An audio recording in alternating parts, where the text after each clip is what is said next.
निमेषदश्चाष्टो चकाष्टा त्रिसंतु कला त्रिसंत कला मुहूर्त स्यादो रत्रम तु तावता। इस श्लोक के अनुसार 18 निमेष एक काष्ठा के बराबर होती है, 30 काष्ठाओं एक कला के बराबर होती है, 30 कलाओं का एक मुहूर्त होता है और 30 मुहूर्तों के मेल से एक दिन और रात बनते हैं। और इस 30 मुहूर्तों का सबसे चमत्कारिक मुहूर्त ब्रह्म मुहूर्त, चमत्कारिक पल या फिर अमृत बेला को माना गया है। सूर्योदय के ठीक 1 घंटा 36 मिनट पहले का वह रहस्यमय और चमत्कारिक समय, जिसे अगर आपने इस्तेमाल करना सीख गए तो कुछ ही समय में अपने जीवन में आए ऐसे ऐसे बदलाव को देखेंगे जिसे देख आप खुद दंग हो जाओगे। यहाँ तक कि मनुष्य स्मृति में महर्षि मनु ने भी कहा है कि ब्रह्म मुहूर्त में उठकर हमें ध्यान यानी कि मेडिटेशन और वेदों का अध्ययन करना चाहिए। अगर इतने बड़े महर्षि इतने कठिन वेदों का अध्ययन करने के लिए ब्रह्म मुहूर्त का समय को बताया गया है तो इसके पीछे कोई बड़ा कारण जरूर रहा होगा। जैसे कि आपने देखा कि पूरे दिन और रात मिलाकर 30 मुहूर्त होते हैं। रुद्र, अहि, मित्र, पित्र, वसु, वरा, विश्वी देवा, विधि, सतामुखी, पुरुहता,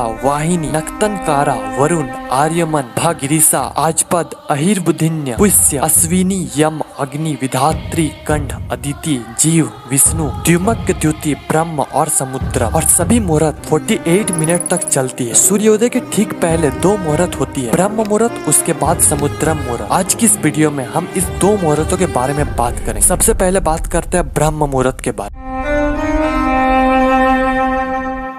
ब्रह्म मुहूर्त यानी कि ब्रह्मांड का समय या फिर ब्रह्मा का समय। इस समय पूरे यूनिवर्स में ऐसे रहस्यमय और चमत्कारिक शक्ति फैली होती है जिसे आप अपने तरीके से यूज कर इस पूरे ब्रह्मांड से कुछ भी पा सकते हो। कई लोग इतने में ही मोटिवेट होकर प्लानिंग बना लेते कि कल से ब्रह्म मुहूर्त में उठना है, लेकिन मैं बता दूं कि ये जितना आपके लिए अच्छा है उतना ही खतरनाक भी हो सकता है। इसके बारे में हम आगे बात करेंगे। सूर्योदय के ठीक 96 मिनट पहले ब्रह्म मुहूर्त की स्टार्टिंग होती है। ऐसे तो ब्रह्म मुहूर्त 4 बजे से लेकर 6 बजे तक चलती है, लेकिन अगर आपको इसका एग्जैक्ट टाइम कैलकुलेट करना है तो आपको कोई सा भी सर्च इंजन ओपन कर लेना है और सर्च करना है sunrise time in your location. For an example मैं सर्च करता हूँ सनराइज टाइम इन गुवाहाटी। ये हो गया सनराइज का टाइम। इससे आपको 96 मिनट सब्ट्रैक्ट कर देना है तो जो टाइम आएगा वही ब्रह्म मुहूर्त के स्टार्टिंग का टाइम है। और ये टाइम से लेकर अगले 48 मिनट तक ब्रह्म मुहूर्त का ही समय होता है। ये तो हो गया ब्रह्म मुहूर्त की कब स्टार्टिंग और एंडिंग होती है। अब हम जानते हैं कि ऐसा कौन सा चीज है जो 30 मुहूर्तों में से ब्रह्म मुहूर्त को इतना शक्तिशाली बनाती है। Number 1, powerful energy. हमारे बॉडी में टोटल 72,000 नाड़ियां होती है और शिव सभ्यता में ये नंबर बढ़कर 3.5 लाख नाड़ियों की बात होती है। पर इसमें से सबसे इम्पोर्टेंट नाड़ी है इड़ा, पिंगला और सुषुम्ना नाड़ी। और एक सामान्य मनुष्य में सिर्फ इड़ा नाड़ी और पिंगला नाड़ी ही एक्टिवेट होती है। सबसे पहले आप अपना उंगली लेकर अपने नाक के नीचे रखें और देखें कि किस नॉस्ट्रिल से आप सांस ज्यादा छोड़ रहे हैं। 99% से भी ज्यादा लोग अपने किसी एक नॉस्ट्रिल से सांस ज्यादा छोड़ रहे हैं, या तो लेफ्ट या तो राइट। बहुत कम टाइम ऐसा होता है जिसमें आपका दोनों नॉस्ट्रिल एक्टिवेट होते हैं, लेकिन ब्रह्म मुहूर्त के दौरान आपके दोनों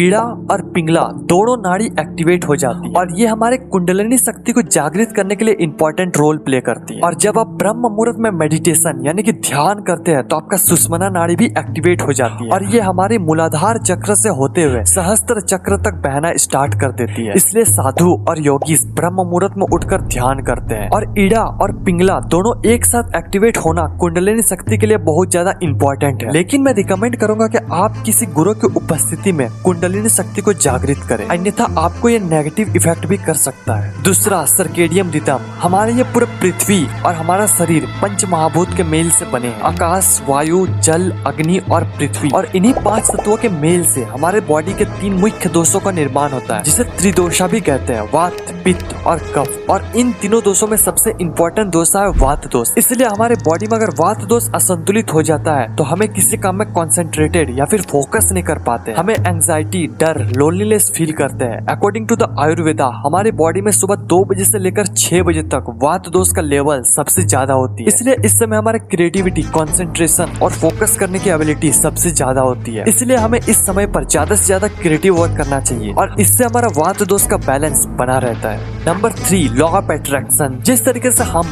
और हमारा ब्रेन एक दूसरे से इंटरकनेक्टेड है, उसी तरह से हम और हमारे ब्रह्मांड एक दूसरे से जुड़े हुए हैं। अगर आप प्रकृति के नियम के अकॉर्डिंग चलोगे तो ये ब्रह्मांड आपको वो हर एक चीज देगी जो आप चाहोगे। अगर आप ब्रह्म मुहूर्त के समय अपने कोई भी थॉट या फिर विचार ब्रह्मांड को दोगे तो ये ब्रह्मांड उस थॉट को रियल लाइफ में मैनिफेस्ट करने में उतना ही कम समय ले। आप ही सोचोगे अगर आपको पॉइंट ए से पॉइंट बी तक जाना है जिसमें बहुत ज्यादा ट्रैफिक है, आप पहुंचोगे तो जरूर पर बहुत लेट से। वहीं अगर आपको पॉइंट सी से पॉइंट डी तक जाना है जिसमें कम ट्रैफिक है तो आप बहुत जल्दी पहुंच जाओगे। ठीक इसी तरह ब्रह्म मुहूर्त के समय सब लोग सोए हुए होते हैं और इस समय ब्रह्मांड में ना के बराबर विचार होती है। अगर आप ब्रह्म मुहूर्त में उठकर अपना कोई भी थॉट या फिर विचार इस ब्रह्मांड तक पहुंचाओगे तो ये ब्रह्मांड आपको रियल लाइफ में उस थॉट को उतने ही जल्दी लाएगी। इसके अलावा भी बहुत सारे ऐसे चीज है जो इस 48 मिनट के मुहूर्त को और ज्यादा पावरफुल बनाती है, जैसे कि कॉस्मिक एनर्जी यानी कि विश्व शक्ति। क्या आपको पता है कि हमारे रातें 4 कालों में डिवाइड होती है? फॉर एन एग्जाम्पल, अगर सूर्यास्त 6 बजे होती है तो 6 से 9 रुद्र काल, इस समय हमें कभी भी सोना नहीं चाहिए। 9 से 12 राक्षस काल, इस समय हमें कभी भी जगे हुए नहीं रहना चाहिए। 12 से 3 गंधर्व काल, जब हमें सबसे गहरी नींद में होते हैं। 3 से 6 मनोहर काल, जिस समय हमें हर हालत में बिस्तर छोड़ देना चाहिए, क्योंकि मनोहर काल के दौरान इस ब्रह्मांड में सबसे ज्यादा कॉस्मिक एनर्जी यानी कि विश्व शक्ति होती है और ये वही एनर्जी है जो इस ब्रह्मांड को सुचारू रूप से चलने में मदद करती है। लेकिन जब हम सोए हुए होते हैं तब हमारे बॉडी में बहुत कम मात्रा में कॉस्मिक एनर्जी इंटर कर पाती है। वहीं अगर हम उठकर मेडिटेशन करते हैं तो हमारे ये ब्रह्मांड बहुत अधिक मात्रा में हमें ये एनर्जी देती है, जिससे आपको कुछ ही दिनों में महसूस होने लगेगा कि आपका कंसंट्रेशन, फोकस करने की एबिलिटी एकदम पीक में हो। अब इतने सारे चीजों के बाद इसके फायदे बोलने का कोई जरूरत नहीं है, लेकिन अगर फिर भी चाहते हो कि ब्रह्म मुहूर्त में उठने के क्या क्या फायदे हैं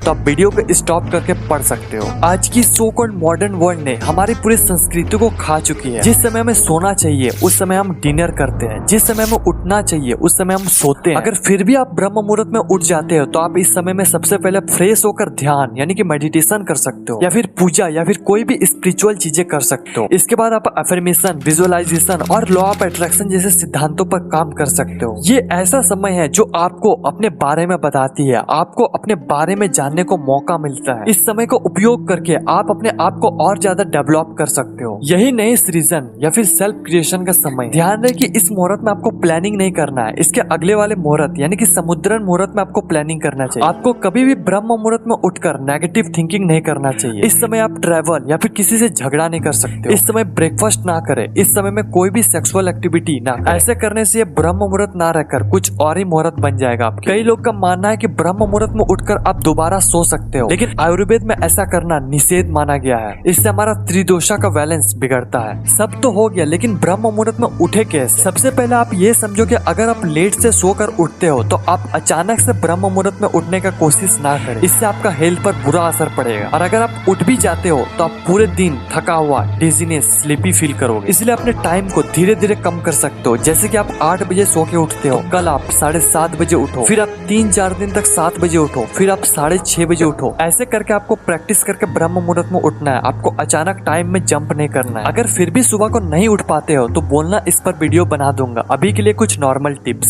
सबसे पहले जब आप सोने जाते हो तो आपने एक चीज नोटिस किया होगा कि जब आप सोते हो तो आपके ब्रेन में कुछ ना कुछ इमेजेस चलती रहती है। आप कहाँ गए थे, आप क्या किए पूरे दिन में, ये चलती रहती है और आपके ब्रेन में कुछ बड़बड़ करती रहती है। किससे बात करता पता नहीं, पर आपका ब्रेन हमेशा बोलते रहता है। अगर आप इस इंटरनल म्यूजिक यानी कि बड़बड़ाने को बंद कर देते हो तो आप 5 मिनट के अंदर सो जाओगे। दूसरा, डेली आपको 9 से 10 बजे के बीच सो जाना है। तीसरा, सोने के 2 घंटा पहले डिनर कर लो। चौथा, सारा इलेक्ट्रॉनिक गैजेट्स हटा दो। 5वां, स्क्रीन टाइम को कम करो। 6वां, पूरे दिन में कम से कम चीज कंज्यूम करो। 7वां, सोने के पहले मेडिटेशन करके सो जाओ। आज के लिए बस इतना ही, फिर मिलते हैं अगले वीडियो में। ब्राह्मी मुहूर्तम उत्तिष्ठते स्वास्थ्य रक्षार्थम आयुषा दात्रा सर्वथा संध्यार्थम सर्मेक्ष मधुसूदनम। अर्थात जो लोग भी बीमारियों से मुक्त एक उत्तम स्वस्थ चाहते हैं उसे ब्रह्म मुहूर्त में अवश्य उठना चाहिए। आयुर्वेदा।